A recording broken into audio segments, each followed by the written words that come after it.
To be here and for your presence with us. For our reading tonight, I'm going to read a passage that, like last night, is very familiar to us. Last night we read Psalm 23 and spent our time studying that very well-known passage. And as I was deciding on what to speak on tonight, I thought, why not just stick with another passage that is very well known, but hopefully by looking at and spending some time reminding ourselves of its beautiful truths will hopefully be helpful for all of us. I want to read from Matthew, the 6th chapter. We're going to read verses 9 through 13. This, of course, is the section of the Lord's Sermon on the Mount that is often called the Lord's Prayer. And it is a wonderful example. It is a wonderful model that teaches us, in some general terms, things that we can think upon and things that we can meditate on. But it teaches us how we can use that blessed privilege that God has given to us of speaking to Him in prayer. So I want to spend a little bit of time in that passage this evening.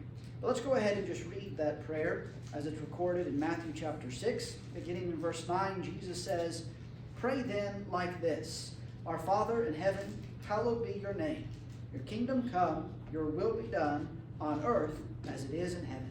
Give us this day our daily bread, and forgive us our debts, as we also have forgiven our debtors. And lead us not into temptation, but deliver us from evil."